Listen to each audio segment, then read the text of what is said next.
काय बघा ना, third basis of differentiation which is on the basis of beliefs, म्हणजे अयोग्य मानण्यामुळे. ठीक आहे, इकडे मानणं येत आहे ना, बिलीफ्स म्हणजे काय बघा, दुसरे सांगतात आपण ऐकतो त्याच्यामध्ये, मग इझम म्हणलं इकडे इझम आहे. मग थॉट सिस्टम लाईक सोशलिझम हा ह्या सोसायटीचा तो त्या सोसायटीचा येतं लक्षात बघा ना. कॅपिटलिझम हा ह्या देशाचा तो त्या देशाचा. समजते का? Hello hello, yes, hello. Yes, sir. So this is the third type of differentiation because of which on the basis of beliefs actually what we are doing, disrespect will be coming. समजलं का? बघा ना, different sets म्हणजे काही जाती असतील पण असतील बघा ना, different sets of information prevalent in the society. समाजामध्ये असलेले जे वेगवेगळे घटक आहेत त्याच्या त्यांच्या अंधश्रद्धांमुळे ऍक्च्युली. बरोबर? Hello, yes. Yes, sir. So third type of differentiation is what actually on the basis of blind beliefs म्हणू आपण, because of which disrespect kind of things, differentiation happens. हा ह्या समाजाचा, हा त्या सोसायटीचा, बरं का. So this is found on the misunderstanding that if preconditioning of other matches with mine, स्वतःच्या काय बघा, प्रीकंडिशनिंग मिसअंडरस्टँडिंग मुळे हे होतं. ठीक आहे, then other is the respectable, दुसऱ्यांना जास्त सन्मान मिळतोय समाजामध्ये, अशा प्रकारची भावना अदरवाइज नॉट, किंवा कधी मिळतच नाही. ठीक आहे, the truth is preconditioning that right understanding are two different things. Preconditioning म्हणजे काही कंडिशन्स ठेवणे आधी, आणि राईट अंडरस्टँडिंग म्हणजे योग्य समज. ह्या दोन्ही गोष्टी वेगळ्या आहेत, पण त्याच्या मागचं ते सत्य आहे. हॅलो, समाजामध्ये बघा, हे थोडस बघा ना, हे थोडस समजतंय का? बघा, on the basis of beliefs. ठीक आहे, मग ते सोशलिझम कॅपिटलिझम हे कळलं का? मी ह्या देशाचा तो दुसऱ्या देशाचा, हे कॅपिटलिझम मध्ये म्हणू आपण. सोशलिझम म्हणजे हा ह्या सोसायटीचा तो त्या सोसायटीचा, म्हणजे हा ह्या समाजाचा तो त्या समाजाचा. येते का लक्षात? बघा, आणि त्यांच्या काहीतरी बिलीफ्स आहेत. त्यांनी काहीतरी म्हणलेलं की ह्या समाजामध्ये असं वागायचं, त्या समाजामध्ये असं वागायचं, ह्या देशामध्ये असं वागायचं, त्या देशामध्ये असं वागायचं, ह्या पंथामध्ये असं वागायचं, त्या पंथामध्ये असं वागायचं. आणि अशी काही इन्फॉर्मेशन दिली जाते समाजामध्ये, आणि अशा काही बिलीफ मुळे तिकडे डिफरन्सिएशन येतं. आणि हे थर्ड बेस आहे ना डिफरन्सिएशनचा, जो ह्या प्रकारच्या डिफरन्सिएशन मुळे डिसरिस्पेक्ट येतो, अनादर केला जातो. समजलं काय? हॅलो. Yes, sir. हा, मग इकडे एक डायग्राम दिली बघा ना. डिफरन्सिएशन जे आहे ते 3 types of differentiation on the basis of body, on the basis of physical facilities, on the basis of beliefs. On the differentiation म्हणजे भेद.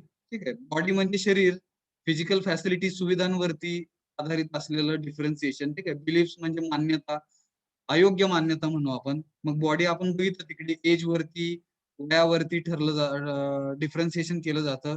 लिंगावरती डिफरन्सिएशन केलं जातं. रेस म्हणजे वंश, हा ह्या वंशाचा तो त्या वंशाचा. फिजिकल स्ट्रेंथ म्हणजे ताकद, किंवा तो बघा ना त्याची हेल्थ रिलेटेड पण कधी कधी बॉडीचं बद्दल तिकडे डिफरन्सिएशन केलं जातं. फिजिकल फॅसिलिटीज म्हणजे वेल्थ आणि पोस्ट, धन आणि पद, ह्याच्यावरती समाजामध्ये म्हणा किंवा घरामध्ये म्हणा त्या पदावरती डिफरन्सिएशन केलं जातं. बरं का? बघा आहे ना, घरामध्ये लहान भाऊ मोठा भाऊ, एक मोठ्या पदावरती असेल एक छोट्या पदावरती असेल, तर तिकडे उगाच डिफरन्सिएशन केलं जातं. होतं का असं? आढळतं का? Hello, yes. Yes. हा, मग हे जे काय आहे पद संपत्ती, ह्याच्यावरती डिफरन्सिएशन नाही झालं पाहिजे ना. बिलीफ्स म्हणजे इझम, तिकडे वाद म्हणतो, समाजवाद, बरंच काय आहे तिकडे. बरं का? संप्रदाय, सेक्ट म्हणजे संप्रदाय. ठीक आहे, इन्फॉर्मेशन म्हणजे सूचना, काही सूचना दिल्या जातात त्या त्या पंथामध्ये, त्या त्या सोसायटीमध्ये, आणि त्या त्या सूचनांनुसार वागलं जातं, आणि त्या सूचनांमध्ये कधी कधी मग भेदभाव केला जातो, आणि त्याच्यामुळे डिसरिस्पेक्ट येतो. समजलं का हे? Hello, yes. तिकडे Yes, म्हणलं sir. मग पॉज, थांबा आणि विचार करा ह्या गोष्टीवर. बरं का? Differentiation is equal to disrespect which is not naturally acceptable. आणि हे सहजासहजी सहज स्वीकारू नाही शकत आपण. बघा, वयावरून कोणतरी डिफरन्सिएशन करतं, हे चांगलं आहे का हो? हॅलो, नॅचरली ऍक्सेप्टेबल आहे का? हॅलो हॅलो, बोला ना इकडे बर का, आवाज येतो का? Yes, sir.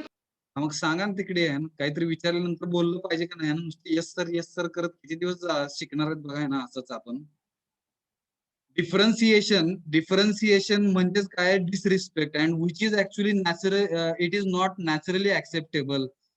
अपोजिशनची भावना येते तिकडे, समजतं का बघा ना, त्याच्यामुळे विरोध होतात, आंदोलन निघतात, लोक स्ट्राईक करतात. हॅलो, मुवमेंट्स होतात, चळवळी होतात तिकडे बघा ना. म्हणजे भेदभावामुळे अपमान होतो, जो सहज स्वीकार्य, काय बघा हिंदी आहे ना, सहज स्वीकार्य नाही होता, म्हणजे सहज स्वीकारू शकत नाही आपण, आणि त्याच्यामुळे विरोध होतो आणि आंदोलन निघतात, रस्त्यावरती लोक उतरतात. Hello, yes. Yes, Yes, sir. sir. Pause आणि थिंक ह्याच्यावर विचार करा. त्याच्यासाठी हा भेदभाव नष्ट झाला पाहिजे. तो नष्ट करण्यासाठी आपला हा विषयाचा अभ्यास व्यवस्थित समजून घ्यायला पाहिजे आणि डिफरन्सिएशन व्हायला नाही पाहिजे, भेदभाव झाला नाही पाहिजे. बघा, जाऊया पुढे. Yes, sir. Yes, sir. Even घरामध्ये बघा ना, हा हुशार बर का, भाऊ भाऊ असतात, बहीण भाऊ असतात, एकाला उगाच म्हणलं जातं हा हुशार आहे, हा ढ आहे, आणि ते हिनवलं जाणं. Okay, that is also one kind of differentiation. तिथे समजून सांगायला पाहिजे, तिथे समजून सांगायला पाहिजे की थोडस व्यवस्थित अभ्यास वगैरे करा. बघा ना, फक्त ते सारखं हिनवलं नाही केलं पाहिजे. That is also actually one kind of differentiation. Such kind of differentiation should not be there.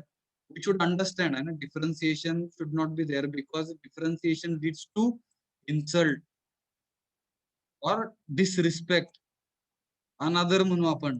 समजले का ह्या गोष्टी? Hello hello hello, yes. Yes, sir. All this differentiation ultimately leads to discrimination. मोठ्या प्रमाणावरचा भेदभाव बरं का डिस्क्रिमिनेशन म्हणजे.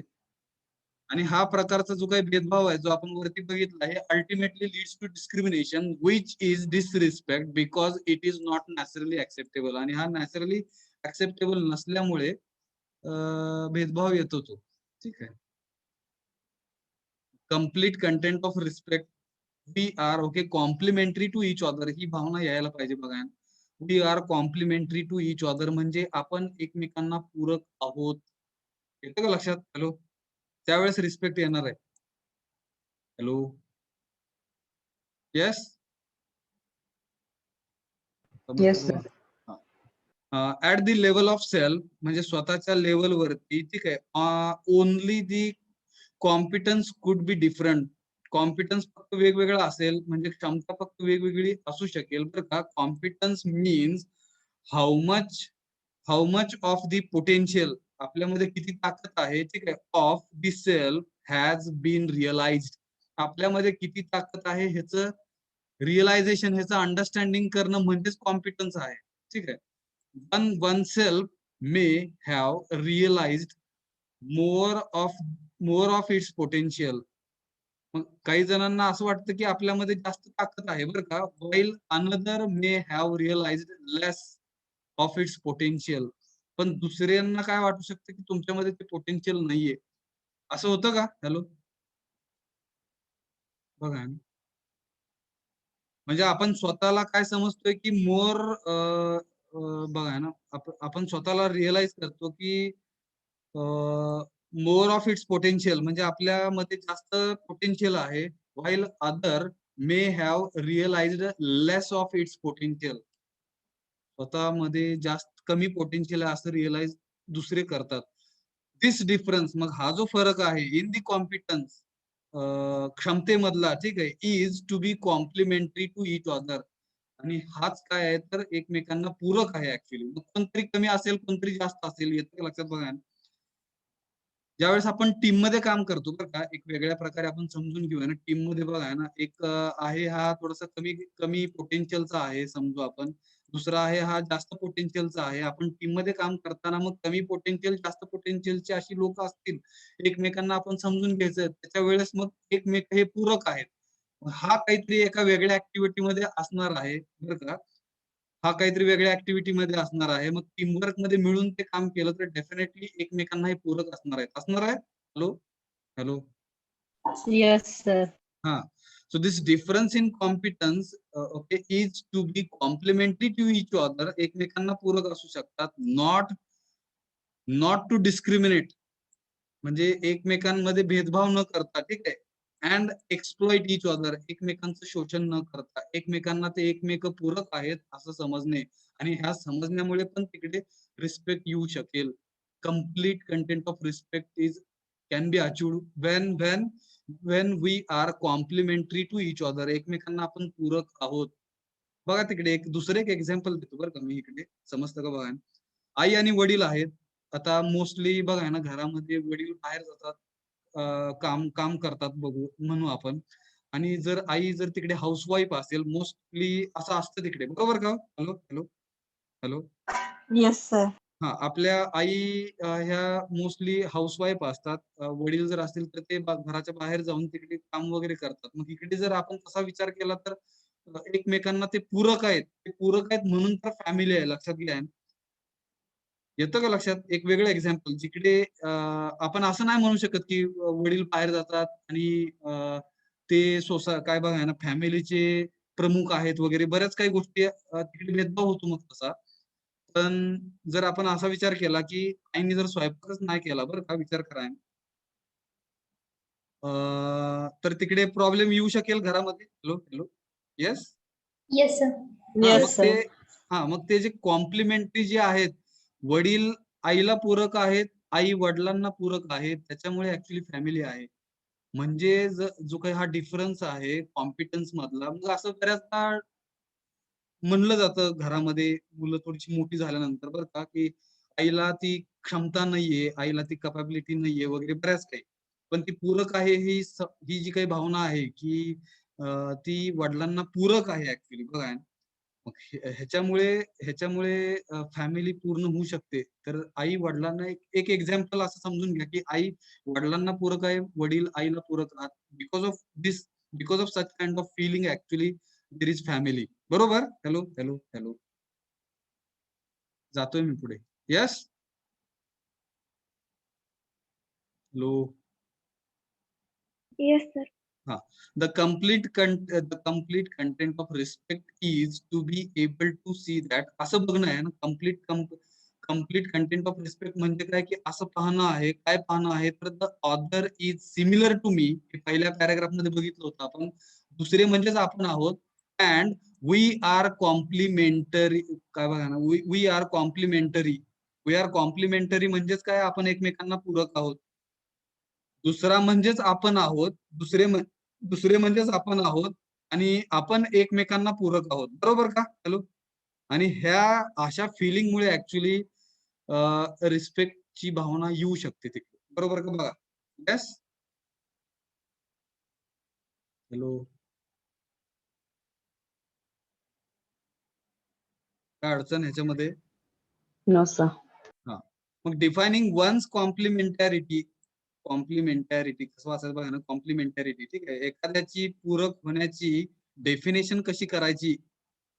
दोन ह्युमन बिईंग असतील, दोन ह्युमन बिईंग एकमेकांना पूरक आहेत, याची डेफिनेशन कशी करायची, तर इकडे 2 पॉइंट दिले, ठीक आहे. If the other has more understanding, बघा, मग त्याच्यामध्ये आई जास्त अंडरस्टँडिंग असू शकते, किंवा वडील कधी कधी जास्त समजून घेतात घरामध्ये, बघा.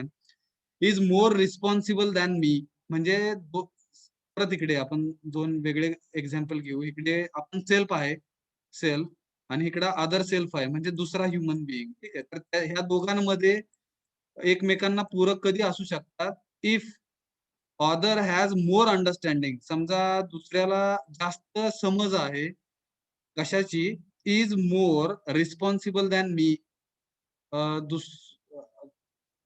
आपण जास्त जबाबदार आहोत अशी अशी अंडरस्टँडिंग दुसऱ्यामध्ये आहे, ठीक आहे. H2 मध्ये आहे असं म्हणू आपण. H1 आणि H2, बरं का. H1 आणि H2. ऑदर हॅज म्हणजे H2, H1 म्हणजे सेल्फ, ठीक आहे. Other has more understanding, it means H2 मध्ये जास्त समजून घेण्याची काय बघा, मोर अंडरस्टँडिंग आहे, जास्त समज आहे म्हणू आपण. Is more responsible than me.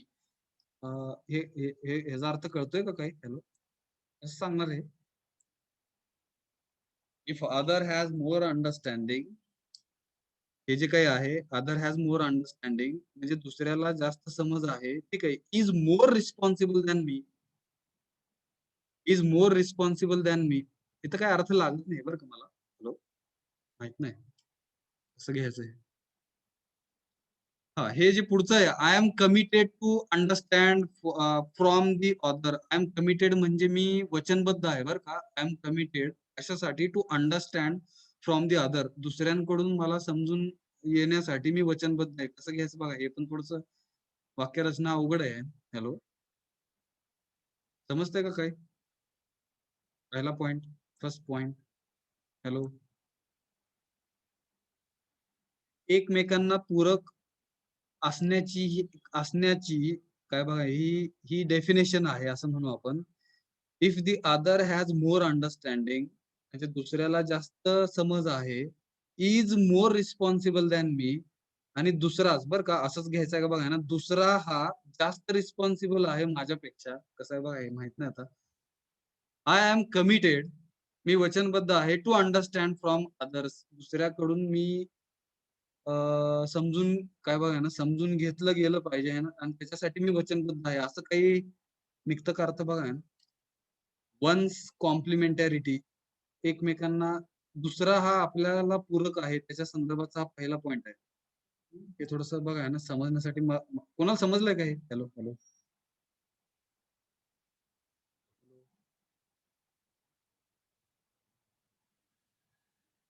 First point.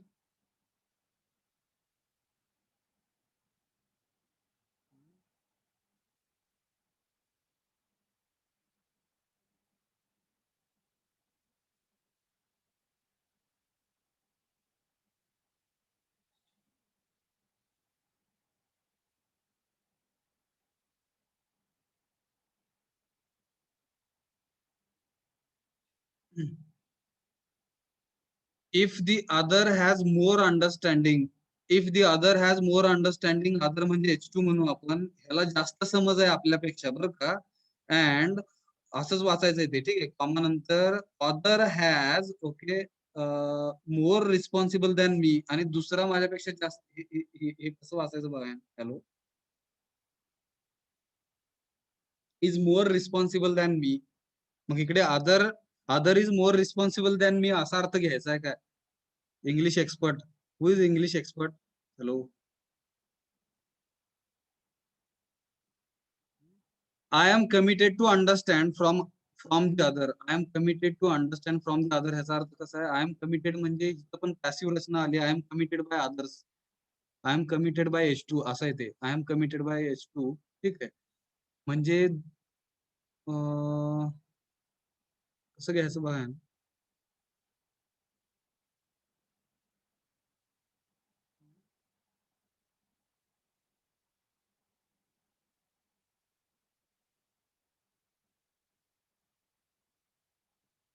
Hello sir. हा, पहिल्या लाईनचा असा अर्थ होऊ शकतो का, जर म्हणजे जर दुसऱ्याकडे अधिक समज असेल बर, तर माझ्यापेक्षा जबाबदार तो असेल, तर मी समजून घेण्यासाठी वचनबद्ध आहे. आणि दुसऱ्याचा अर्थ असा होऊ शकतो, जर माझ्याकडे इतरांपेक्षा जास्त समज असेल तर मी इतरांपेक्षा अधिक जबाबदार आहे. बरोबर. सांगा, बरोबर आहे, जर सांगा. असाच हा हा, जवळपास. देशमुख काय, शिवभक्ती देशमुख, बरोबर. हा सर. परत एकदा सांगा ना, छान वाटलं ऐकायला बरं का. बरोबर आहे का चुकीचं आहे माहित नाही मला, पण ऐकायला छान वाटलं. आणि once again can you repeat, can you revise? म्हणजे पहिल्या लाईनचा असा अर्थ, जर दुसऱ्याकडे अधिक समज असेल तर माझ्यापेक्षा तो जबाबदार असेल. Very good, very good, very good. हा, तर मी समजून घेण्यासाठी वचनबद्ध आहे. म्हणजे हा दुसऱ्यांकडून समजून घेण्यासाठी वचनबद्ध आहे. हा, मी दुसऱ्यांकडून समजून घेण्यासाठी वचनबद्ध आहे. Okay, very good, very good. आणि दुसऱ्याचा अर्थ थांबा असा, थांबा, हेच परत एकदा 1-2-3 वेळा सांगा ना, मला पण समजून येईल आणि बाकीच्यांना पण समजून येईल. अजून कोणतरी परत एकदा तुम्हाला जे काही सांगायचं आहे ते दुसऱ्यांना समजलं का बघू आपण. परत एकदा सांगा, पहिलाच पॉईंट सांगा ना व्यवस्थित, महत्वाचं आहे ते बघा. हॅलो.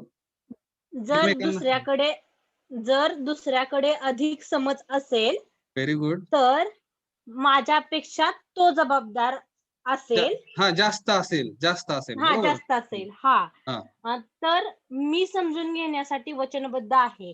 म्हणजे माझ्यापेक्षा जर एखादा व्यक्ती हुशार असेल तर हा. मला हे समजलं पाहिजे की माझ्यापेक्षा तो जबाबदार आहे, तो हुशार आहे, हे मला कळलं पाहिजे.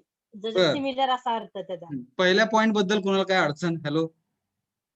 Here, according to her, what she wanted to say, ज्यावेळेस आपण दुसरा जर आपण जास्त समजूतदार आहे असं समजत असेल तर तो दुसरा जो कोण आहे तो जास्त जबाबदारी त्याच्यावरती आहे, ठीक आहे, असंच त्यांना म्हणायचंय, ठीक आहे. आणि मग मी दुसऱ्यांकडून समजून घेण्यासाठी वचनबद्ध असेल, दुसऱ्यांकडून मी समजून घेण्यासाठी त्यावेळेस वचनबद्ध असेल, बरोबर काय? शिवभक्ती. Yes sir. हा. अजून कोण सांगेल? आमच्या दोघांना समजलं असं समजतोय आता, बरं का. मी त्यांनी जे सांगितलं त्याच्यावरून मला काहीतरी समजलं असं समजून अजून कोण सांगेल का हे समजलेलं? म्हणजे आपल्याला दोघा तिघांना समजलं असं समजून आपण जाऊ पुढे. Hello. He is right. Hello. अजून कोणतरी ट्राय करा. फास्ट फास्ट बरं का, वेळ इकडे कमी आपल्याकडे. हॅलो. हा, अजून कोण ट्राय करेल? समजलंय का? काय येस नो पण नाहीत म्हणत बघा ना, कसले विद्यार्थी. सर समजलं. सांगा की मग तिकडे समजलंय तर आहे ना. गोविंद धोत्रे बरं का, सुजय गायकवाड. नुसतं समजलंय म्हणून थांबून उपयोग नाही तिकडे. बोललं पाहिजे की यायला पाहिजे की काय समजलंय डोक्यातून बाहेर, त्यावेळेस मग समजलंय ऍक्च्युली. सांगा. हॅलो. सर जर समोरच्याला जर माझ्यापेक्षा जास्त कळत असेल किंवा येत असेल तर आपण त्याच्याकडून काहीतरी शिकलं पाहिजे, समजून घेतलं पाहिजे त्याच्याकडून. अर्थ वेगळाच निघाला बरं का. पहिलं सुरुवात बरोबर होती, शेवट काहीतरी वेगळं झालंय. हा, अजून कोण ट्राय करेल? समजलं नाही तुम्हाला ह्याचा अर्थ? नेक्स्ट. हॅलो.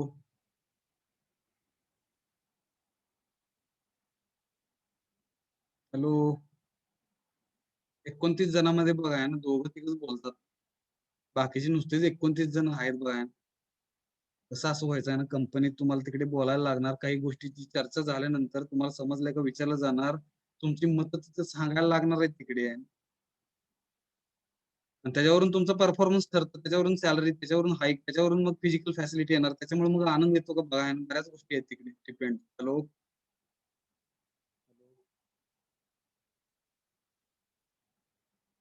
कोण कोण आहेत बघा, सगळे नुसते बसले तिकडे. आणि स्वप्नाली पवार आणि मानसी सलगर, अमृत विरदे आणि काजल भरले, स्वाती आंबुले, काय बघा ना, जाधव श्वेता, अपर्णा लोकरे, किरण लोखंडे, साक्षी रणवरे आहेत का सगळे? कोण? जीवन कोळी आहे ना, शिवराज मगर, शिवराज बाबर प्रगती, काजल इंगळे आहे ना, स्नेहल कदम, पंचरत्न पवार, अभिषेक जाधव, सुजल चंदन शिवे, शुभम गवळी, आर्यश जाधव, मिहिर, विकास नरळे, रवी, हॅलो, हर्षद बनसोडे, गोविंद धोत्रे, अनिकेत मोरे, स्नेहल आंबुरे, इतके जण आहेत बघा. 31 जण आहेत, आकडा वाढलाय. एकमेकांना पूरक असण्याच्या डेफिनेशन मधला पहिला पॉइंट कोण सांगू शकेल? तो शिवभक्ती बरं का, देशमुख यांनी व्यवस्थित सांगितलेलं आहे. आणि त्यांनी सांगितलेलं थोडस कानाला पण छान वाटलं आणि तेच आहे असं पण वाटते. तुम्हाला कोणाकोणाला वाटतंय बघा ना. Hello sir. हा, स्नेहल आंबुरे सांगा पुढे, सांगा. जर एखादा जर जास्त समजून घेत असेल तर याला जबाबदार आपणच आहे आणि आपण यातून काहीतरी समजून घेतलं पाहिजे. काय वेगळाच अर्थ निघाला बघा. म्हणजे बघा ना, समजून घेण्यामध्ये किती फरक आहे बघा ना. एक ज्यावेळेस एखादा टीचर एखादं काही शिकतो आपण, ते समजून घेण्यामध्ये पण किती फरक आहे. हे बेस्ट एक्झाम्पल आहे ना, हा पॉइंट म्हणजे बेस्ट एक्झाम्पल आहे.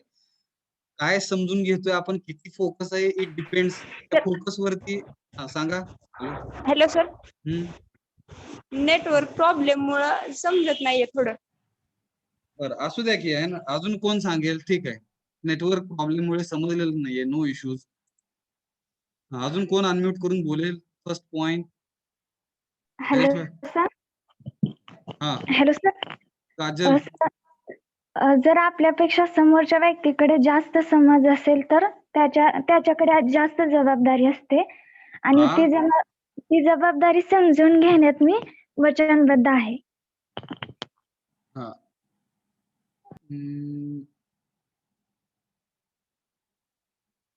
ती समजून घेण्यासाठी नाही ना, दुसऱ्यांनी मला समजून घेण्यासाठी मी वचनबद्ध आहे, असंच का? शिवभक्ती. शिवभक्ती. हा सर बोला. हा, दुसऱ्यांनी मला समजून घेण्यासाठी मी वचनबद्ध आहे, तर दुसरे वचनबद्ध आहेत, कसं घ्यायचं हे? वचनबद्ध मी आपण दुसऱ्याला मी दुसऱ्याला समजून घेण्यासाठी वचनबद्ध आहे. मी दुसऱ्याला समजून घेण्यासाठी वचनबद्ध आहे का दुसऱ्यांकडून मी समजून घेण्यासाठी वचनबद्ध आहे? दुसरा जर माझ्यापेक्षा हुशार असेल म्हणजे तो जबाबदार आहे आणि त्याला समजून घेण्यासाठी मी वचनबद्ध आहे. इथं पॅसिव्ह रचना आहे बरं का, ही पॅसिव्ह रचना समजते बघा ना. I am committed by others असतं, म्हणजे अदर्स कमिटेड आहे तिथे, समजता बघा ना. आय एम कमिटेड, इंग्लिश कोण आहे का expert? Hello hello hello. I am committed म्हणजे मी दुसऱ्यांकडून वचनबद्ध आहे. हॅलो. Yes sir. दुसऱ्यांकडून मी वचनबद्ध आहे, दुसऱ्यांकडून, कारण की इकडे जबाबदारी दुसऱ्यांचीच आहे, दुसरे जास्त समजूतदार आहेत. Hello hello. हा येस सर. हा, परत करेक्ट करून सांगा. शिवभक्ती देशमुख, बाकीच्यांनी समजून घ्या.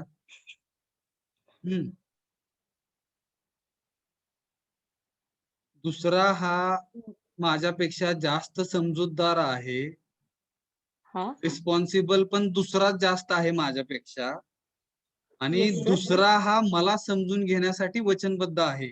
दुसरे हे मला समजून घेण्यासाठी दुसरेच वचनबद्ध आहेत, मी नाही. I am committed by others.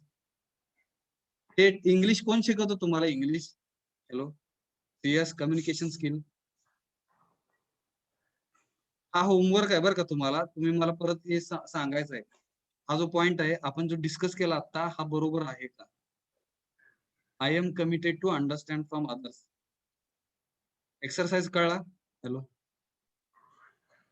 मी परत एकदा सांगतोय ना, मला जे काही समजलं ना, शिवभक्ती देशमुख यांनी थोडस मला करेक्ट करण्याचा प्रयत्न केला, की बघा ना, इकडे दुसरे जे काही आहे, दुसरा जो कोण आहे, दुसरा जो कोण असेल, जी कोण असेल, ठीक आहे, तर त्यांच्याकडे जास्त अंडरस्टँडिंग, जास्त समजूतदारपणा आहे, ठीक आहे, आणि ते समजूतदारपणा जास्त असल्यामुळे ते जास्त रिस्पॉन्सिबल आहेत माझ्यापेक्षा जास्त त्यांची जबाबदारी आहे. आणि असं असल्यामुळे दुसऱ्यांनी मला समजून घेण्यासाठी दुसरे वचनबद्ध असणार आहेत मला, बरोबर का? हॅलो. Yes sir. हा, मग हे तुम्ही कन्फर्म करा ना सीएसच्या टीचर कडून, मी कन्फर्म करेन 2-3 इंग्लिशच्या टीचरना हे समजून घ्यायसाठी काय आहे नेमकं, ठीक आहे. जाऊया पुढे सेकंड पॉइंट कडे. सेकंड पॉइंट सांगा आता शिवभक्ती. जर माझ्याकडे इतरांपेक्षा जास्त असेल, करेक्ट, दुसऱ्यांपेक्षा जास्त मी समजूतदार असेल, हा, तर मी इतरांपेक्षा अधिक जबाबदार आहे. करेक्ट. मी बिना शर्त म्हणजे कॉम्पिटिशन न करता दुसऱ्याच्या वागण्याने बिनधास्त जबाबदारीने जगतो किंवा जगत आहे. हे पहिले 2 वाक्यच इकडे क्लिअर होते बघा ना, पहिल्या 2 वाक्यातूनच क्लिअर होते बघा ना, हे जे 2 वाक्य आहेत ह्याच्यावरून वरचा पण सेंटेन्स आपल्याला समजेल बघा. I have more understanding than the other. आता ही दुसरी पॉसिबिलिटी, पहिल्यामध्ये काय की दुसरा आपल्यापेक्षा जास्त समजूतदार आहे, आता दुसरं जे सेंटेन्स आहे एकमेकांना पूरक होणार, तरच पूरक होणार आहेत ते बघा. एकतर समोरचा जास्त समजूतदार असणार आहे किंवा आपण स्वतः जास्त समजूतदार असणार आहोत. त्या एकमेकांमध्ये समजूतदारपणा दाखवल्यामुळे ऍक्च्युली एकमेकांना आपण पूरक राहणार आहोत. बरोबर का? Hello, yes. Yes sir. मग सेकंड पॉइंट काय आहे की I have more understanding than others. मग इकडे माझ्यामध्ये जास्त समजूतदारपणा आहे. I am more responsible than other. दुसऱ्यापेक्षा म्हणजे समोर दुसरा म्हणजे समोरचा घेऊ आपण. समोरचा पेक्षा मी जास्त रिस्पॉन्सिबल असणार आहे कारण की मला जास्त समज आहे. Hello, yes sir. मग ह्याचं एक छोटस एक्झाम्पल मी देतो. आता बघा, मोठा भाऊ मोठ्या भावाला जास्त करून समजूतदार समजलं जातं घरामध्ये. बरोबर का? आता हे समज आहे बरं का. हा असं असतं का नाही माहित नाही मला. छोटा पण जास्त समजूतदार असू शकेल, पण मोस्टली मोठा हा जास्त समजूतदार आहे असं समजलं जातं. मग मोठा जर जास्त समजूतदार आहे असं समजलं गेलं तर मग आपल्याला तिकडे स्टेटमेंट नंबर 1 लागू होणार का स्टेटमेंट नंबर 2 लागू होणार? हॅलो हॅलो,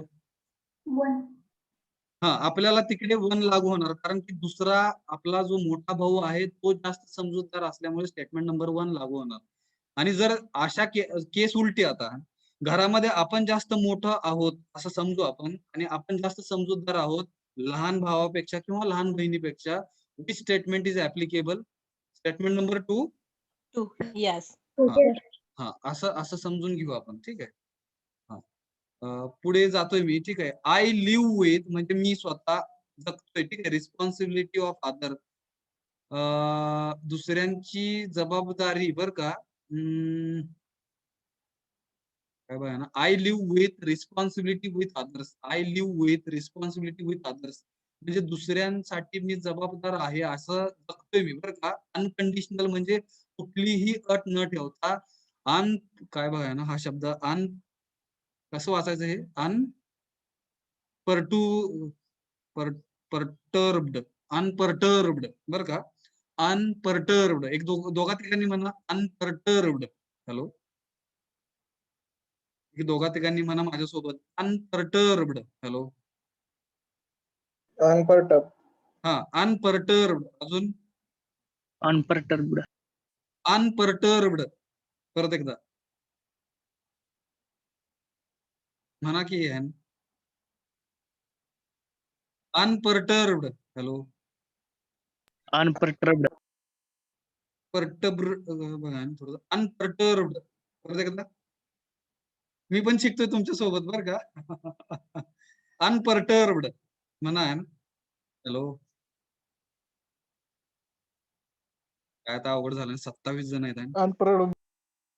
बघा ना, आपल्या इंग्लिश हे असं शिकलं पाहिजे बरं का. इंग्लिश मी पण इंग्लिश मला पण आवडतं बरं का शिकायला. ठीक आहे. बऱ्याचदा असे काही शब्द येतात तिकडे आपल्याला डोळ्यांनी वाचू शकतो पण बोलताना अडचण येते. म्हणा ना अनपर्टर्ब्ड. हॅलो, म्हणा आहे ना चुकू द्या ना. सगळे मिळून हसायचं असतं आहे ना आणि सगळे मिळून शिकायचं असतं. चुकलं तरी त्यातून चुकलं आपण समजून घेऊन परत कसं बरोबर करता येईल आपल्याला. मला पण सुरुवातीला जमलेलं नाहीये. ठीक आहे. आता थोडस जमायला लागलंय.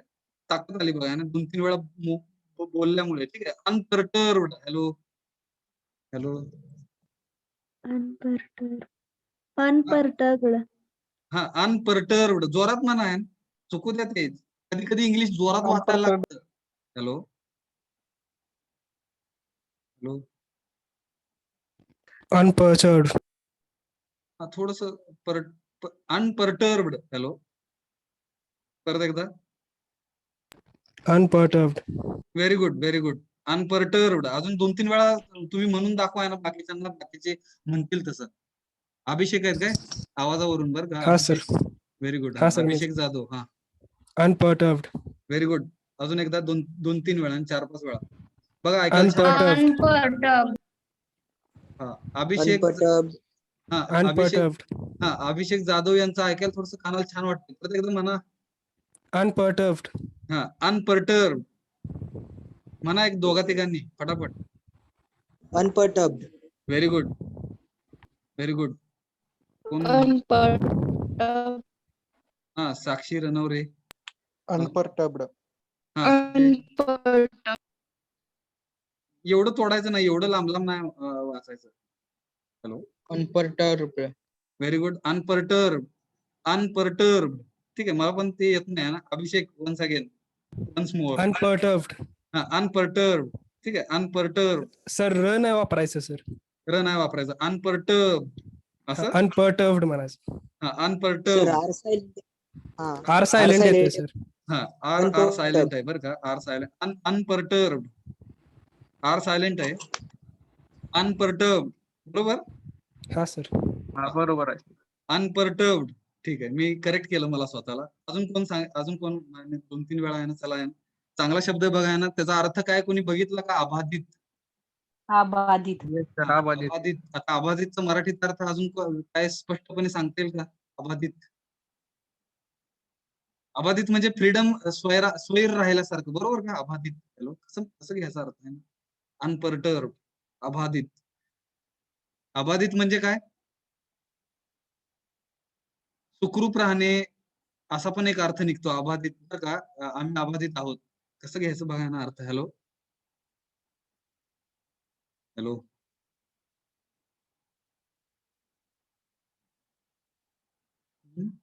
बेफिक्र सर. हा, बेफिकर. बेफिकर काय बघा ना, अबाधित म्हणजे चिंता न करणे. बिनधास्त. हा. हॅलो. चिंता नाही करायची कशाची. हा, चिंता नाही करायची. बेफिक्र जगणे. हा, बेफिक्र जगणे. ठीक आहे, बेफिक्र. बेफिक्र म्हणजे परवा न करता असं पण अर्थ होतो, बरोबर का? हॅलो. अबाधित काय बघा ना. अनकंडिशनल कसा घ्यायचा बघा, ते समजून घ्या बरं का. वाक्य काही छान आहेत, काही शब्द छान आहेत बघा ना, अर्थ समजून घ्या. मग आय लिव्ह म्हणजे मी जगतोय. ठीक आहे, विथ रिस्पॉन्सिबिलिटी विथ अदर्स. दुसऱ्यांच्या जबाबदाऱ्या घेत जर असं जगत असेल मी अनकंडिशनली. अनकंडिशनली म्हणजे कुठल्या पण अटी न ठेवता. अनपर्टर्ब्ड. ठीक आहे, म्हणजे अबाधित. ठीक आहे, by the behaviour of others. दुसऱ्यांचं वागणं जे काही आहे, ठीक आहे, by the behaviour of others. दुसऱ्यांच्या वागण्या मुळे बरं का, मी कसं जगतोय बघा ना. रिस्पॉन्सिबिलिटी घेत जगतोय, काही अटी न ठेवता जगतोय, अबाधित जगतोय. ठीक आहे, आणि हे जगणं by the behaviour of others. दुसऱ्यांच्या वागण्यावरून पण मी तसं जगतोय. अनकंडिशनल जगतोय, अनपर्टर्ब्ड जगतोय, म्हणजे अबाधित जगतोय आणि दुसऱ्यांची जबाबदारी घेत जगतोय. दुसऱ्यांच्या बिहेवियर वरून पण तसं मी जगतोय. येतं का लक्षात बघा. म्हणजे इकडे जास्त समजूतदार कोण झालो? आपण झालो, बरोबर का? Hello hello. Yes sir. येतं का लक्षात Yes, बघा. sir. हा, आय एम कमिटेड. मग इथे आय एम कमिटेड आता आहे. परत एकदा इथे आय कमिटेड पाहिजे का आय एम कमिटेड पाहिजे? बरं का. त्या नोट्स मध्ये पण चूक असण्याची शक्यता आहे. मगाशी ते हे होतं इकडे आय एम कमिटेड. आता इकडे I am committed to facilitate the understanding in the other. मग इथे पण दुसऱ्यांकडून बरं का मी समजून घेण्यासाठी असा अर्थ निघतं का बघा. आय एम कमिटेड, दुसरेच मला इकडे परत समजून घेणार आहेत. Facilitate the understanding in the others. दुसऱ्यांमध्ये हे कसं घ्यायचं बघा. Once the other is assured in the relationship and not before that. हे थोडंसं अवघड आहे बरं का. हे वाक्य मला नाही सांगता येणार इथून इथपर्यंत.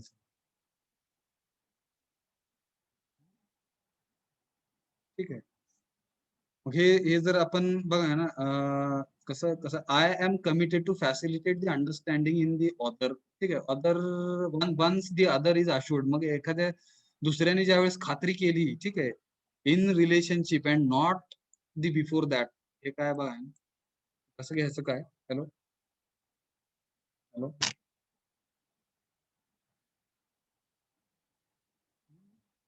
हे एक वाक्य बरं का. हे एक वाक्य थोडस वेगळं किंवा विचित्र आहे, जे अर्थ काढण्यासाठी परत एकदा पहिल्या वाक्यासारखं आहे. पण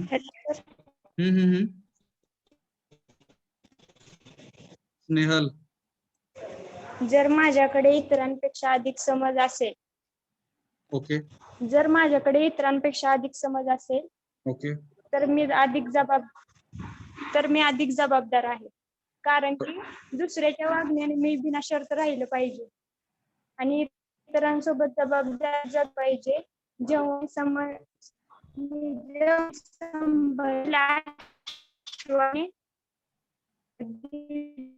आणि वचनबद्ध झालं पाहिजे. बराच काय आवाज कटला बर का. जे नेमकं समजून घ्यायचं होतं तिथंच कटला आवाज बर का. कॅन यू हॅलो पहिलं समजलं आम्हाला. पहिलं सेंटेन्स Yes, समजलं आहे. पहिलं जे काही सेंटेन्स आहे आम्हाला मला वाटतं 2 सेंटेन्सेस समजलेले आहेत बरं का. आम्हाला तिसरं जे सेंटेन्स आहे ना, I am committed to facilitate. Facilitate म्हणजे सुविधा पुरवणारा, सुविधा पुरवणे बरं का. फॅसिलिटेट म्हणजे सुविधा पुरवणे असा पण अर्थ एक होतो.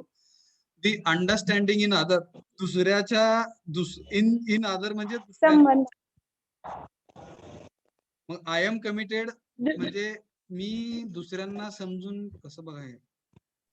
मी दुसऱ्यांना दुसऱ्याच्या संबंधात समजून पुन्हा एकदा समजूतदारपणा सुलभ करण्यासाठी मी वचनबद्ध राहिलं पाहिजे. हा परत एकदा बरोबर काहीतरी. दुसऱ्यांच्या संबंधात पुन्हा एकदा मी समजूतदारपणे आणि वचनबद्ध राहिलं पाहिजे.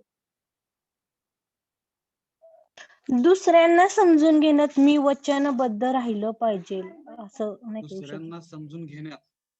हा understand. I am committed to facility understanding in the others. आणि त्यानंतर मग समजून घेण्यास वापरली बरं का. I am committed. I am committed म्हणजे परत एकदा हे I am committed by other म्हणजे दुसऱ्यांकडून मी इन द अदर. वचनबद्ध आहे असं होतं अर्थ. हा दुसऱ्यांकडून मी वचनबद्ध आहे कशासाठी. To facilitate. हा असा अर्थ निघेल बरं का. दुसऱ्यांना to me facilitate the understanding in other, दुसऱ्यांच्या अंडरस्टँडिंगला समजून घेण्यासाठी मी वचनबद्ध आहे असं होतंय ते. हा अधिक जबाबदार आहे किंवा आय एम मोर रिस्पॉन्सिबल असं होतंय.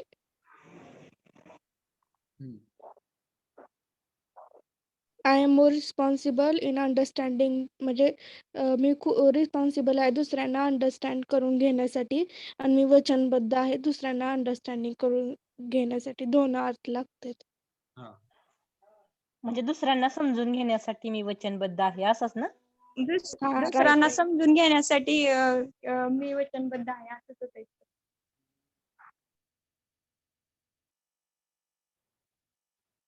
दुसऱ्यांकडून मी समजून घेण्यासाठी दुसऱ्यांकडून मी वचनबद्ध आहे. तर दुसऱ्यांकडून कसे इथं तर आपण हे आहे ना जबाबदार आपण आहे. ऑदर आहे म्हणजे दुसऱ्या संबंधात समजूतदारपणा करण्यासाठी मी वचनबद्ध आहे.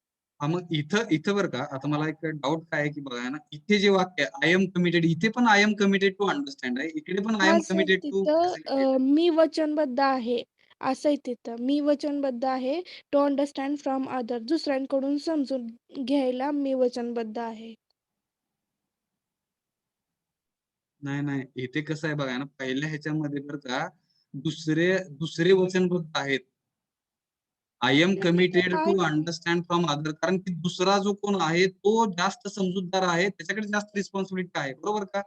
इकडे मिक्स नका करू आता. हॅलो येस कसं आहे बघा. हॅलो इथे मग काय पाहिजे होतं बघा. हे इंग्लिशच्या टीचरला विचारा बरं का. एकतर इथे ऍम नाही पाहिजे. आय एम कमिटेड म्हणजे मी किंवा आय कमिट टू फॅसिलिटेट. दुसऱ्यांना मी समजून घेण्यासाठी मी तिकडे बघा ना वचनबद्ध आहे असा अर्थ निघतो मग डायरेक्ट. बरोबर का. कारण की समजूतदार आता इकडे आय आहे. आय म्हणजे मी समजूतदार आहे. बरोबर का. Hello yes sir. हा हे थोडस बघा. Once the other is assured in the relationship. हे अर्थ लागत नसेल तर हे सोडून द्या. थोडस बघा इथपर्यंत तरी अर्थ लागला पाहिजे. अदर म्हणजे मी इकडे कमिटेड आहे, म्हणजे मी इकडे वचनबद्ध आहे कशासाठी. टू फॅसिलिटेट, दुसऱ्यांना सुविधा देण्यासाठी म्हणू आपण. कशाची तर दुसरे समजूतदार, दुसऱ्यांना समजून घेण्यासाठी मी वचनबद्ध आहे असं होतं का अर्थ. हा ऍम फक्त प्रॉब्लेम करतोय. Am yes sir. आणि मग इकडे जर अशी समजूत जर असेल समोरच्याची आणि आपली, जर अशी समजूतदार असेल, थोडक्यात मी आता समराईज करतोय, मराठीतून सांगण्याचा प्रयत्न करतो बघा. इकडे मी म्हणू, ह्याला मी म्हणू आणि हा समोरचा म्हणू. ठीक आहे. हा समोरचा म्हणजे दुसरा समोरचा. ठीक आहे, समोरचा म्हणजे दुसरा. मग ह्याच्यामध्ये मी आणि समोरचा जर असेल, पहिल्या पॉइंट मध्ये काय आहे की समोरचा जर जास्त समजूतदार असेल तर त्याच्याकडे जास्त रिस्पॉन्सिबिलिटी असणार आहे आणि तो आपल्याला समजून घेण्यासाठी वचनबद्ध असणार आहे. त्याच्याकडून समजून घेण्यासाठी आपण वचनबद्ध कसं बघा ना, त्याच्याकडून समजून घेण्यासाठी वचनबद्ध आपण आपण राहणार आहे, तर तो राहणार आहे बघा. हॅलो, तो राहणार आहे बरोबर, कारण की तो समजूतदार आहे. हॅलो, समोरचा समजूतदार आहे बरोबर का? Yes sir. Yes sir. हा, सेकंड पॉइंट मध्ये काय आहे की आय हॅव मोर अंडरस्टँडिंग, म्हणजे मी जास्त समजूतदार आहे समोरच्या पेक्षा, त्यावेळेस मी जास्त जबाबदार आहे आणि मी माझं जगणं पण कसं असणार आहे त्यानुसारच असणार आहे, असं थोडस समजून घेऊ आपण शॉर्ट मध्ये बरोबर का? हॅलो, त्यावेळेस त्यावेळेस मी आणि समोरचा हे एकमेकांना आम्ही पूरक असणार आहेत. समजलं काय? Hello,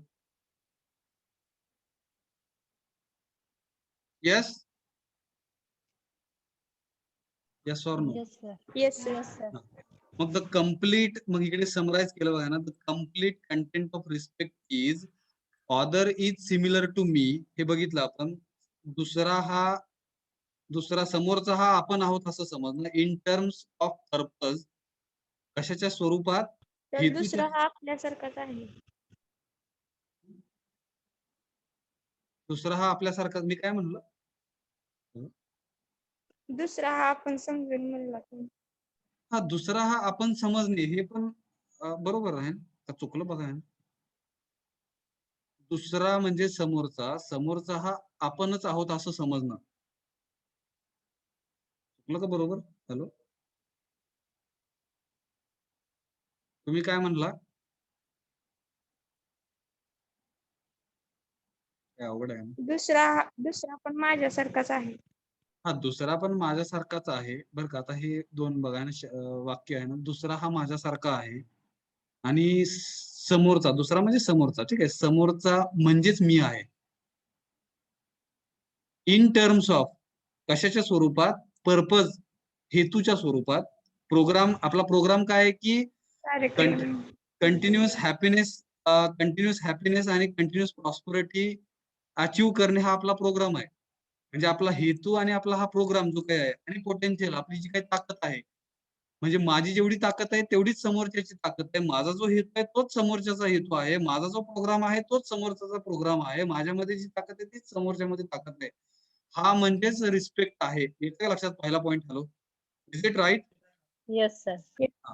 we are complementary to each other, आपण एकमेकांना पूरक आहोत. In terms of competence, in terms of competence म्हणजेच क्षमतेमध्ये. आणि ही क्षमता जी काही ह्या दोन पॉइंट मध्ये तुम्हाला परत एकदा समजून घ्या तुम्ही, तिकडे पण ती क्षमतेच्या बरोबर. हॅलो, एकमेकास पूरक आहोत. हा, येस सर. म्हणजे बघा आहे ना, आई वडिलांना तिकडे क्षमता जर काय बघा, पूरक कधी होणार? आई आणि वडील, परत एकदा, ठीक आहे, मदर अँड फादर. एम म्हणजे मदर, एफ म्हणजे फादर, असे दोन ह्युमन बिईंग घेतले आपण, ठीक आहे. एकमेकांना पूरक कधी असणार आहेत? तर दोघांना एकमेकांच्या क्षमतेबद्दल तिकडे काय बघा, डाऊट नसेल, असं म्हणू आपण, डाऊट नसेल, एकमेकांच्या क्षमतेवरती डाऊट नसेल, इन टर्म्स ऑफ कॉम्पिटन्स, क्षमतेच्या स्वरूपात, तरच ते एकमेकांना पूरक होणार. बरोबर. Hello, yes. Yes sir. Doubt नाही Yes, घेतला पाहिजे ना, कॉम्पिटन्सी वरती डाऊट घेतला नाही पाहिजे. हे मोठं वाक्य आहे, लक्षात घ्या ना. एखाद्याच्या क्षमतेवरती डाऊट नाही घेतला पाहिजे. Then only we will become complementary to each other, एकमेकांना ते पूरक होऊ शकतात. वडिलांनी आईच्या क्षमतेवरती डाऊट नाही घ्यायला पाहिजे थोडक्यात, आईनी वडिलांच्या क्षमतेवरती डाऊट नाही घ्यायला पाहिजे थोडक्यात. Then only mother and father will become complementary with each other. बरोबर. Yes sir. Yes sir. हे थोडस वाचा आहे ना, हे समजून येईल बरं का तुम्हाला. जे आपण बघितलेलं आहे हे त्यांनी चार्टच्या स्वरूपात दिलेलं आहे. हे समरी आहे थोडक्यात. रिस्पेक्ट म्हणजे हे बघितलं आपण, रिस्पेक्ट म्हणजेच राईट इव्हॅल्युएशन आहे, ठीक आहे, on the basis of one self, स्वतःच्या वरती, ठीक आहे. पर्पज काय आहे? पर्पज काय तर नॅचरल ऍक्सेप्टन्स असणे हा पर्पज आहे. प्रोग्राम काय तर प्रोग्राम पण सेम राहणे, प्रोग्राम पण दोन्ही ह्युमन बिईंग मध्ये सेम राहणार, पर्पज पण दोन्ही ह्युमन बिईंग मध्ये, हेतू पण दोन्ही ह्युमन बिईंग मध्ये समान सेम राहणार. प्रोग्राम काय आहे हो? Hello, what is our programme? सांगा. Continuous happiness. हा, continuous happiness and continuous prosperity achieve करणे. This is actually our programme of our life म्हणू आपण. Programme of our life. Purpose काय आहे आपला? नॅचरल ऍक्सेप्टन्स हा आपला पर्पज आहे. आणि पोटेन्शियल काय तर एकमेकांमधली ताकद म्हणू आपण. जिकडे हा पोटेन्शियल शब्द जो काय आहे हा कॉम्पिटन्सच्या रिलेटेड आहे, लक्षात घ्या ना. पोटेन्शियल. संभाव्यता. हा, मग ही पण सेम आहे.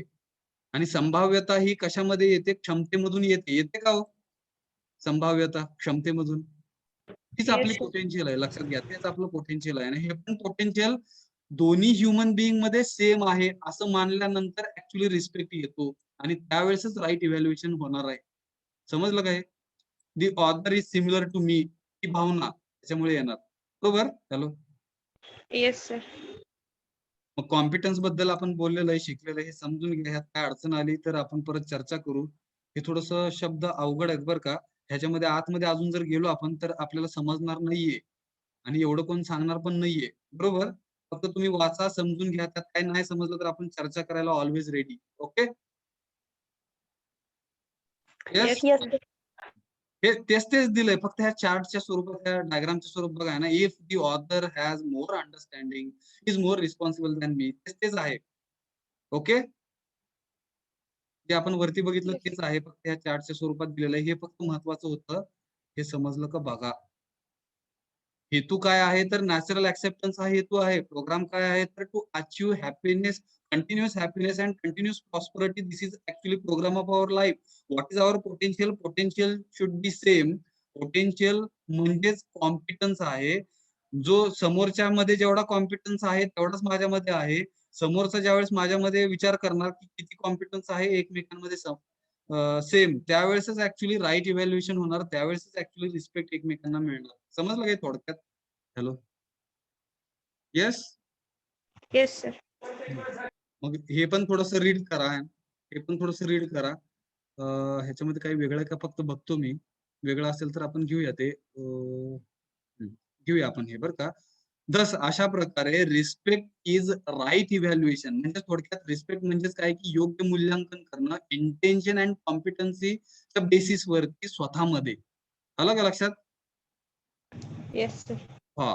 we are similar at the level of purpose, program and potential. We are similar म्हणजे आपण सगळे बरं का. तुम्ही, मी, आता ह्या घडीला सुद्धा, ह्या टाइमला सुद्धा जर विचार केला की तुम्ही, मी, आपला हेतू जर बघितला तर हेतू काय आहे हो? What is our purpose? सारखाच आहे. पर्पज आपलं natural acceptance. Very good. Natural acceptance तुमचा माझा ह्याच्यामध्ये आपण समान आहोत. नेक्स्ट प्रोग्राम आपला पण सेम आहे. मी जर आता झटत असेल की कंटिन्युअस हॅपीनेस मला आयुष्यामध्ये मिळवायचा आणि समृद्धी मिळवायची, सिमिलरली तुम्ही पण आता विचार करताय तो. बरोबर का? हॅलो. Yes sir.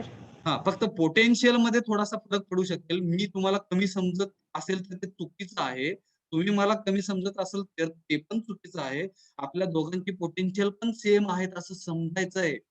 त्यावेळेसच ऍक्च्युली राईट इव्हॅल्युएशन होणार आहे. त्याच वेळेस ऍक्च्युली रिस्पेक्ट येणार आहे. बरोबर का?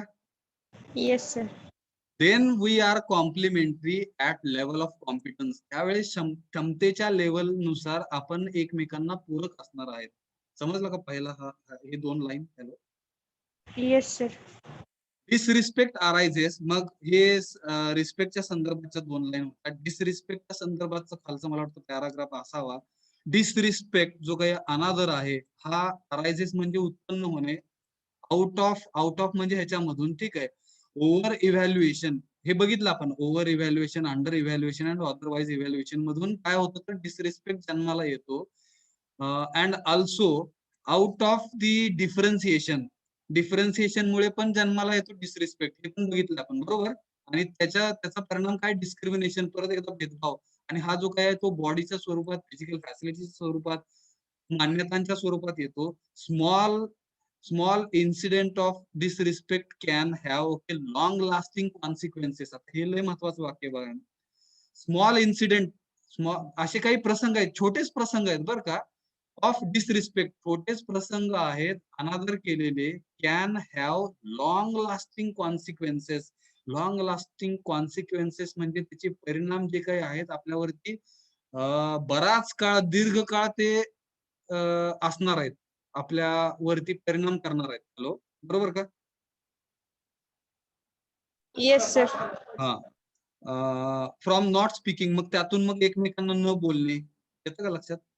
Hello, not speaking Yes, to each other. एकमेकांना न बोलणे. हा, एकमेकांना न बोलणे, त्याचे परिणाम काय आहेत? तर from not speaking to each other, एकमेकांना न बोलणे. टू अपोजिशन म्हणजे मग एकमेकांमध्ये वैर धरणे. विरोधाभास करणे. निर्माण होणे. विरोधाभास नाही, एकमेकांना विरोधी असल्याची विरोध भावना, करणे. विरोधी असल्याची विरोध. भावना निर्माण होते. बरोबर? Yes sir. येस बघा तिकडे आहे ना, कधी कधी आई वडिलांमध्ये आपण विरोधी आहोत अशी भावना निर्माण होते तिकडे. मग कधी आई वडील एकमेकांना बोलत नाहीत. ते न बोलण्याचं कारण काय की डिसरिस्पेक्ट येतो तिकडे. आणि डिसरिस्पेक्टचे जे काही पडसाद आहेत ते बरेच लांब उमटू शकतात. न बोलण्याने चालू होऊन परत विरोधी होण्यात येतात. नंतर मग शेवट ब्रेक इन दी रिलेशनशिप, मग डायव्होर्स, मग फाईट्स, मारामारी आणि इव्हन वॉर, आणि जागतिक लेवलला तिकडे युद्ध होतात. हॅलो, हे भरपूर महत्वाचं वाक्य आहे बरं का, समजतं का बघा. Yes sir. Yes sir. मी परत एकदा वाचतोय ना, स्मॉल इन्सिडेंट्स असतात, छोट्या छोट्याच गोष्टीवरून मोठी मोठी भांडणं होतात आणि मग ते डिसरिस्पेक्टमुळे होतं. हे लॉंग लास्टिंग कॉन्सिक्वेन्सेस म्हणजे ह्याचे बरेच दीर्घ परिणाम आहेत. ठीक आहे. चालू कसं होतं तर not speaking with each other, म्हणजे इकडे डायलॉग जो काही इंटरॅक्शन जी काही ती बंद होते बरं का. डायलॉग बंद झाल्यानंतर मग त्याची पुढची हार्श जी काही भावना आहे की अपोजिशन मध्ये येतं. ते पहिल्यांदा न बोलण्यापासून चालू होतं बरं का, लक्षात घ्या. न बोलण्यापासून चालू होतं, नंतर मग विरोधी असल्याची भावना येते, नंतर ब्रेक इन दी रिलेशनशिप म्हणजे जे काही आपले नातेसंबंध तोडणे. आहेत ते नातेसंबंध तुटतात. तुटतात. मग जर ते आई वडिलांमध्ये असेल किंवा नवरा बायको मध्ये असेल तर ते डायव्होर्स मध्ये येतात. फायटिंग होऊ शकते. फायटिंग ही कोर्टात होऊ शकते असं आपण समजू इकडे. Fights in the court. Okay. And even in the war, आणि ही जागतिक लेवलला जर दोन देशामध्ये असेल तर मग तिकडे युद्ध होतं. बरोबर? Yes sir. त्याच्यासाठी Yes, sir. Right evaluation is important. That's why right evaluation is important. आपण थोडस जास्त खोलात घ्यायचं कारण काय की हे थोडस मनामध्ये आपल्याला रुजलं पाहिजे बरं का. प्रत्येक ओळ न ओळ आणि अर्थ समजून घेण्याचा आपण प्रयत्न करतोय. मी तुमच्या सोबत पण समजून घेतोय. बरोबर? Hello. Yes sir. Yes, sir. हा, तर मला वाटतं हे बघितलेलं आहे आपण. इंटेन्शन नॅचरल असलं पाहिजे, ऍक्सेप्ट आणि काय बघा हे बघितलेलं आहे. इंटेन्शन हे नॅचरल ऍक्सेप्टन्सचं इंटेन्शन असावं, हेतू, आणि हा सेम सगळ्यांमध्ये सेम असावा. हे आपण बघितलेलं आहे. Human being H1, H2, H3, H4 मी पाच जातोय. ठीक आहे. आणि इकडे हे लेवल पण बघितले आहेत. Lack of competence and green colour represents competence. ठीक आहे. पर्पज, प्रोग्राम अँड पोटेन्शियल, ह्या तीन गोष्टी ज्या काही आहेत त्या रिस्पेक्ट साठी आहेत. आठवतं का बघा. आणि हा जो पॉइंट आहे तो ट्रस्ट साठी होता. हॅलो, येस, आठवतं का बघा. सकाळी आपण हे बघितलं होतं. आणि येस सर. हा जो पॉइंट आहे पर्पज, प्रोग्राम अँड पोटेन्शियल, हे सगळ्यांचं सेम आहे. ह्याच्यामुळे रिस्पेक्ट येतं. रिस्पेक्ट. ठीक आहे. मग इकडे हे बघितलं आपण, कॉम्पिटन्स जे काय आहे प्रत्येक ह्युमन बिंग मध्ये त्याची क्षमता वेगवेगळी असू शकते, पण हा जो काही भाव आहे हेतूचा, नॅचरल ऍक्सेप्टन्सचा, तो सगळ्यांमध्ये सेम असला पाहिजे. आणि रिस्पेक्ट म्हणजेच काय की राईट इव्हॅल्युएशन आहे. इंटेन्शन आणि कॉम्पिटन्सच्या संदर्भात सुद्धा ते सेम असावं. समजलं काय? परत हे सेमच आहे. मग H1 वरती H1 H2 मध्ये रिस्पेक्ट असेल का या कॉम्पिटन्सच्या स्वरूपात, हे तुम्ही विचार करा ह्याच्या संदर्भात. बरोबर? Hello, okay. Yes, sir. Okay. Takeaway काय आहे मग? द फिलिंग ऑफ कॉम्प्लिमेंटॅरिटी, म्हणजे एकमेकांना पूरक असण्याची भावना जी काय आहे. Other is similar to me, समोरचा किंवा दुसरा हा माझ्यासारखा आहे. मी करेक्ट केलं मला स्वतःला. दुसरा हा माझ्यासारखा आहे. ठीक आहे. We are complementary to each other, आपण एकमेकांना पूरक आहोत. मग इकडे शिक्षक आणि विद्यार्थी ह्याच्यामध्ये पण जर बघितलं तिकडे, तर नुसता शिक्षक म्हणून मी मिरवत बसलो तर मला झिरो असणार आहे ना. मी पूरक नसणार आहे जोपर्यंत माझे विद्यार्थी नाहीत माझ्यासोबत. बरोबर का? हॅलो. Yes, sir. मग Yes, पूरक sir. कधी असणार आहे? विद्यार्थी बघा ना, बहीण आणि भाऊ, ठीक आहे, ह्यांचं पूरक कधी असणार आहे? जर बहिणीला भाऊ असेल तर आणि भावाला बहीण असेल तर. तर ते पूरक असणार आहे, तर ती पूरक रिलेशनशिप असणार आहे आणि मग तिकडे एकमेकांमध्ये रिस्पेक्ट येऊ शकेल. बरोबर? Hello. Yes sir. Yes sir. हा, तर मग हे थोडस बघा ना, हे थोडस रीड करा तुम्ही, हे थोडस रीड करा. ह्याच्यामध्ये काही वेगळं आहे का बघा ना, फास्ट रीड करा आहे ना. वेगळं काय असेल तर आपण, काही समजत नसेल तर जाऊ, मी पण वाचतोय, तुम्ही पण वाचा ना. फास्ट जातोय आपण, 6 वाजायला लागेल तिकडे. With with the complete understanding तुम्ही पण वाचा, ठीक आहे.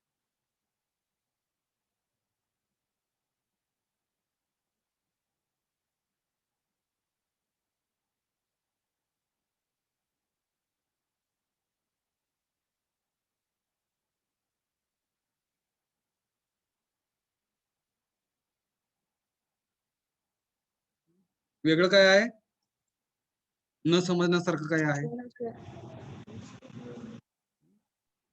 मी वाचतो आता बघा ना. With with the complete understanding of the respect. Complete understanding सन्मानाबद्दल झालंय असं आपण जर समजलंय ना, वी कॅन सी, तर आपण असं पाहू शकतोय, फॉर एव्हरी इंडिव्हिज्युअल, प्रत्येक व्यक्तीमध्ये ऑन द अर्थ, ह्या पृथ्वी तलावरती असं आपल्याला दिसणार आहे की we all are the same in the terms of intentions, programme and पोटेन्शियल्स.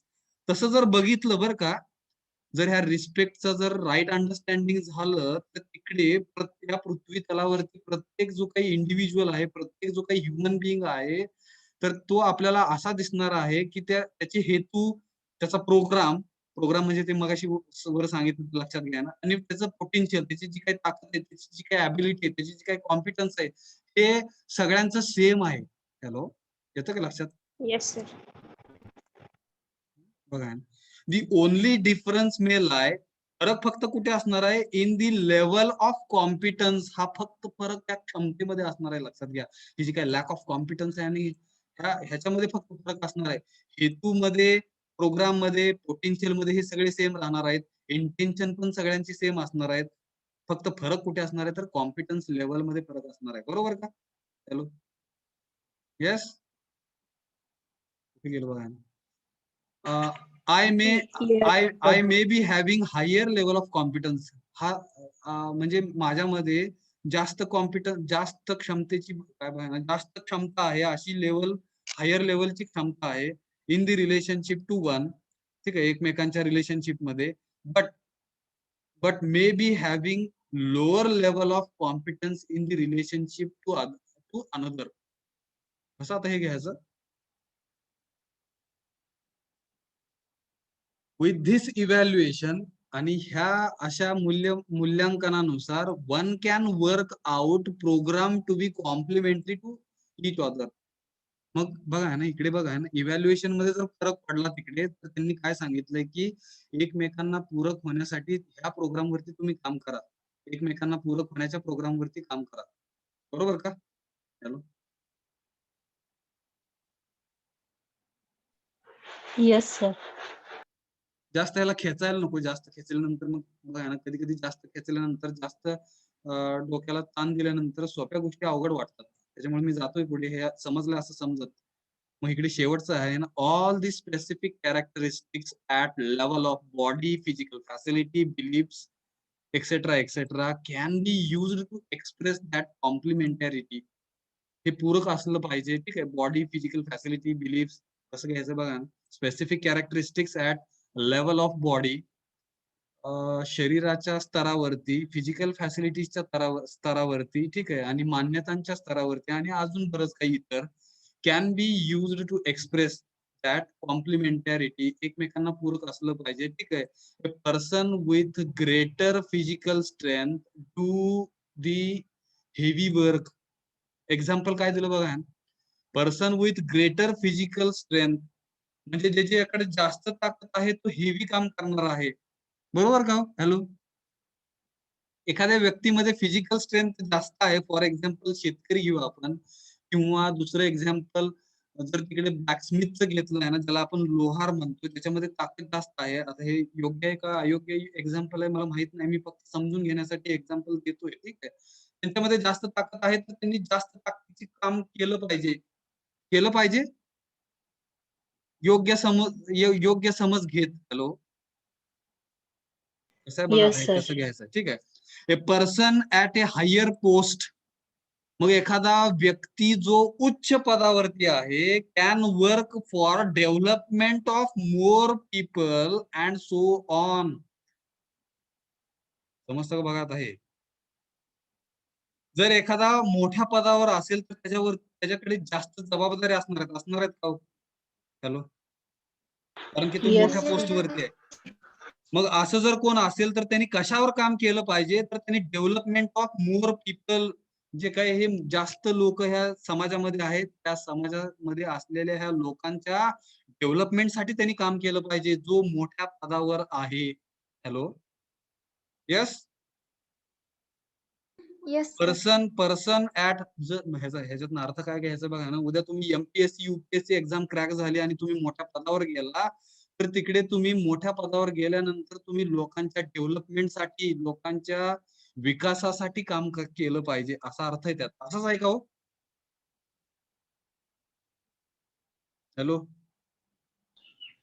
अधिक लोकांच्या विकासासाठी. More people. मोर पीपल म्हणजे अधिक लोक, म्हणजेच पूर्ण सोसायटीसाठी तुम्ही काम करणार आहेत. का तर तुम्ही हायर पोस्ट वरती आहेत, बरोबर का? Hello, yes sir. तुम्ही एमपीएससी युपीएससी अधिकारी झालाय म्हणजे तुम्ही हायर पोस्टवर आहात. मग जर तुम्ही हायर पोस्टवर असेल तर तुम्ही काय करायचंय तिकडे, की तुम्ही जास्त लोकांच्या विकासासाठी काम करायचंय, बरोबर का? असंच ना? Yes sir. हा, तिकडे अर्थ काय बघा ना, काय बघा ना, काय म्हणतात त्याला, एमपीएससी युपीएससी लोकसेवा आयोग काय म्हणतात मराठीत? हॅलो, लोकसेवा आयोग आणि हा? राज्यसेवा आयोग आणि हा, लोकसभा आयोग. ठीक आहे, लोकसभा आयोग म्हणजे लोकसभा सेवा आयोग तर लोकसेवा लोकसेवा चुकलं बरं का माझं बोलायचं. लोकसेवा, सेवा तिकडे शब्द आहे, सेवा आहे. हॅलो, बरोबर काय? लोकसेवा. Yes sir. लोकसेवा म्हणजे लोकांच्या सेवेसाठी काम करायचं आहे. जर तुम्ही हायर पोस्ट, मग तिकडे एमपीएससी युपीएससी झाल्यानंतर हायर पोस्टवर जाता असं नाही. उद्या तुम्ही डॉक्टर झाला म्हणजे हायर पोस्टवर आहेत, as compare to physical strength. जे काही लोक आहेत जे हेवी वर्क करणार आहेत समाजामध्ये. येतं का लक्षात हो? हॅलो, हे थोडस बघा आहे ना, हे एकमेकांना हे दोन्ही एक्झाम्पल एकमेकांच्या रिलेट करून समजून घ्या.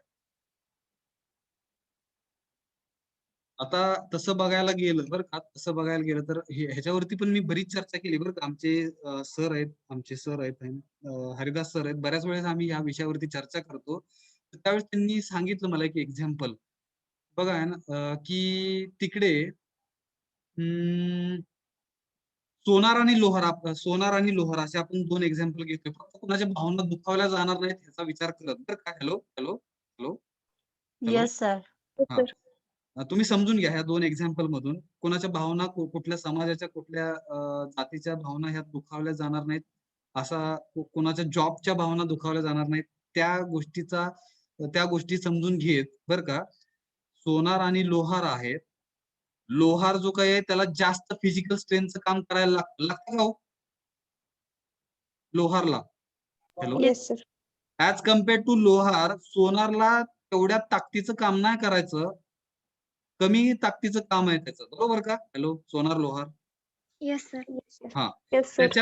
त्याच्यामध्ये मग तसं जर बघायला गेलं व्हॅल्यू कोणाला जास्त दिली जाते हो समाजामध्ये? तुम्ही सांगा मला.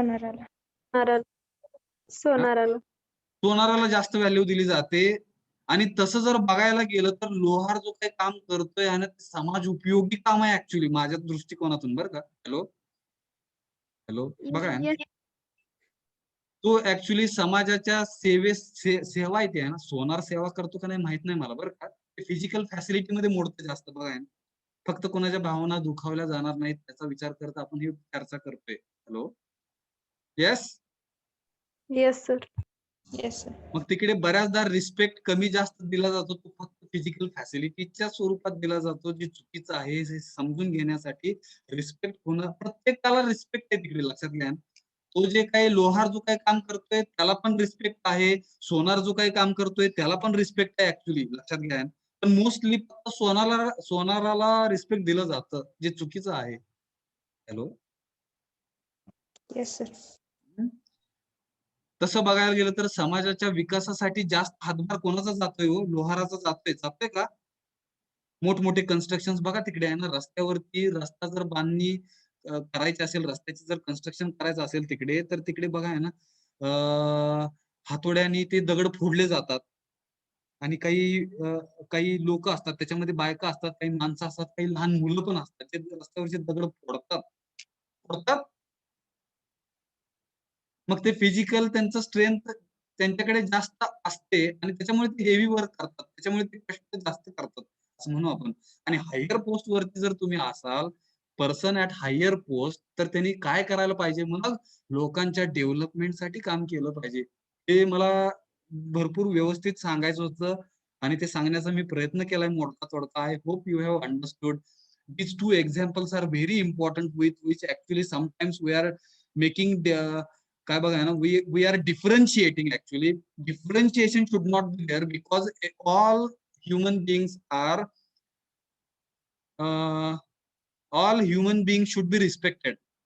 हॅलो, त्यातनं एवढंच घ्यायचं आपल्याला की प्रत्येक जण इकडे रिस्पेक्टला पात्र आहे, प्रत्येक जण इकडे रिस्पेक्टला पात्र आहे, एवढंच फक्त ह्यातनं सांगायचं मला. इकडे आपला रिस्पेक्ट हा पॉइंट संपला. संपला? येस, समजलं का? Yes sir. Yes, sir. Yes sir. हा, जे जे जास्त महत्वाचं होतं ते जास्त खोलात घेतलेलं आहे आपण. हे पहिले दोन जे व्हॅल्यू आहेत तर का, ट्रस्ट आणि रिस्पेक्ट, ह्याच्यामुळं बरंच काय होतं हे समजलं का हो तुम्हाला थोडंफार? हॅलो, येस येस, थांबतोय आपण इकडे बरं का. हे पुढचं जे आहे ते अफेक्शन बद्दल आहे, ज्याला बघा आहे ना, एवढ्याच पॅराग्राफ मध्ये संपलेलं आहे अफेक्शन. बाकीच्या जे काही व्हॅल्यूज आहेत त्यांना जास्त त्यांनी डिटेल मध्ये सांगितलं नाहीये. केअर, ठीक आहे, गायडन्स, हे आपण पुढच्या लेक्चरला बघू, ठीक आहे. रेफरन्स, ग्लोरी, ठीक आहे, ग्लोरी, ग्रॅटिट्यूड, लव, तसं प्रत्येक व्हॅल्यू महत्वाची आहे, फक्त त्याचं जास्त सांगितलं गेलेलं नाहीये. ट्रस्ट आणि रिस्पेक्ट, ह्या दोन ज्या काही फिलिंग्स आहेत, ह्या दोन ज्या काही व्हॅल्यूज आहेत, त्या डिटेलमध्ये आपण समजून घेतलेल्या आहेत. आणि ह्या दोन व्हॅल्यूज मुळे बऱ्याच गोष्टी आपल्याला समजून येतील. आणि हे जे काय बाकीचे व्हॅल्यूज आहेत ते ऑटोमॅटिकली तुम्हाला समजणार आहेत. त्याच्यासाठी आपण दोन्ही व्हॅल्यूला जास्त महत्व देऊन जास्त खोलात समजून घेतलेले आहेत. बाकीचे फास्ट संपतील तिकडे, समजून येतील आपल्याला. थांबूया इकडे. हॅलो, समजलं का? Yes sir. Yes, sir. हा, फक्त मला जाता जाता बरं का, जाता जाता मला तुमच्याकडून ऐकायला आवडेल की ते जे काही दोन एक्झाम्पल होते जे त्यांनी दिलेले तिथे, त्यांचा अर्थ थोडासा लावून सांगता येईल का? मग इकडे आपण थांबतोय. हा, हे दोन एक्झाम्पल्स मी वाचतो, तो कोणीतरी सांगाय ना, मराठीतून सांगितलं तरी चालेल. मी फक्त वाचतो एकदा, सगळ्यांना परत एकदा कानावर आणि समजण्यासाठी. मी तुमच्या भाषेत सांगितलं तरी चालेल, ठीक आहे. First example, a person with greater physical strength do, करतात ते, डू दी हेवी वर्क, जे ज्यांची ताकद जास्त आहे ते हेवी वर्क करतात. A person at higher post can, ठीक आहे, आता इथे कॅन का आलं माहित नाही बरं का, वर्क म्हणायला पाहिजे होतं, इथे शक्यता आली बघा. सगळे मोठ्या पोस्ट वरती असलेले करतातच असं नाही, पण इकडे पण अर्थ बघा कसा आहे ना, person with greater physical strength 100% heavy work करतातच बरं का. A person can higher post, person person at higher post can आलं इकडे, कॅन इकडे शक्यता आली, म्हणजे सगळेच करतात असं नाहीये, बरोबर का? हॅलो, सगळेच IPS आणि UPS अधिकारी सगळेच ते डेव्हलपमेंटसाठी, लोकांच्या डेव्हलपमेंटसाठी काम करतात असं नाहीये, बरं का? येतं का लक्षात अर्थ बघा? Hello, yes sir. हा, तर तिकडे कॅन आलं. जर ते तसं सगळेच जर करत असते तर 100% हे वाक्य कसं लिहिलं गेलं असतं ह्या नोट्स मध्ये, person at higher post work किंवा वर्क्स आलं असतं तिकडे, एकवचनी, तृतीय पुरुषी एकवचनी असेल तर यस लागला असतं तिकडे. Person at higher post works, काम करतात, काम करतो तो, ठीक आहे, ती किंवा तो, for development of more people and so on. सांगा आता अर्थ, मी इंग्लिश थोडस सांगितलंय, त्यातनं काय समजलं सांगा. इकडे थांबतोय आपण. दोन्ही एक्झाम्पल्स. हॅलो हॅलो, कॅन नसेल तर, Hello, sir. कॅन नसेल तर वर्क्स, कॅन आल्यामुळे अजून शक्यताच आहे ती, आणि त्या शक्यतेमुळे सगळं अजून डेव्हलपमेंट दिसत नाहीये समाजामध्ये. सांगा फास्ट. पहिल्या वाक्यामध्ये एखादी व्यक्ती जर शरीराने तंदुरुस्त असेल तर ती हार्ड वर्क करते. हार्ड वर्क करते म्हणू किंवा हेवी वर्क करते, हेवी अवघड. वर्क करते, अवघड किंवा जड कामे करतात. बरोबर. आणि दुसऱ्याचा अर्थ असा आहे की जर एखादी व्यक्ती उच्च पदावर असेल तर त्या व्यक्तीने अधिक लोकांच्या डेव्हलपिंग म्हणजे अधिक लोकांच्या सुधारणेस विकासासाठी म्हणा, डेव्हलपमेंट म्हणजे विकास. विकासासाठी विकासासाठी विकासासाठी काम करणं शक्य आहे. कॅन वर्क म्हणजे शक्य आहे. शक्य आहे. मग ऍक्च्युली इकडे ह्या दोन गोष्टी समजल्या का बघा ना, हे भरपूर महत्वाचे दोन वाक्य, दोन एक्झाम्पल्स म्हणा आहे ना, याच्यावरून तुम्हाला मोस्टली रिस्पेक्ट मध्ये इकडे थोडासा फरक केला जातो आहे. हेवी काम करतं म्हणजे कमी रिस्पेक्ट, आणि हायर पोस्ट वरती आहे म्हणजे जास्त रिस्पेक्ट, हे चुकीचं आहे असं बघायला गेलं तर. बरोबर का? येस. मग इकडे हायर पोस्टचा जो व्यक्ती आहे त्याला जास्त रिस्पॉन्सिबिलिटी आहे, आणि त्याची रिस्पॉन्सिबिलिटी त्याचं काम काय आहे की लोकांचा त्यांनी विकास करण्याचं मोठं काम आहे, कारण की तो हायर पोस्ट वरती आहे. आणि एखादा जर लोअर पोस्ट वरती, इथे शब्द नाही वापरला ऍक्च्युली, लोअर पोस्ट वरती असेल, जर तो खालच्या दर्जाचं काम करत असेल तर तरी पण त्याला रिस्पेक्ट आहे, समाजामध्ये द्यायला पाहिजे, दिला गेला पाहिजे, द्यायला पाहिजे आपण. कारण की त्यांनी जर कामच नाही केली बरं का, त्यांनी जर कामच नाही केली तर समाजामधल्या सगळ्या गोष्टी थांबतील. Yes sir. साफसफाई, आपण एक एक्झाम्पल देऊ आपण. साफसफाई करणारे कामगार जरी असतील, त्यांनी जर साफसफाई जर केली नाही, लक्षात घ्या, तर तिकडे जे काही हायर पोस्ट वरची लोक आहेत ते आजारी पडून मरणार आहेत, लक्षात घ्या. Hello, if I am wrong you can correct me. समजलं का इकडे? येस. Yes sir. तर इकडे थांबतोय आपण. Thank you very much for attending this session. I am happy with 21 students. थांबतोय आपण.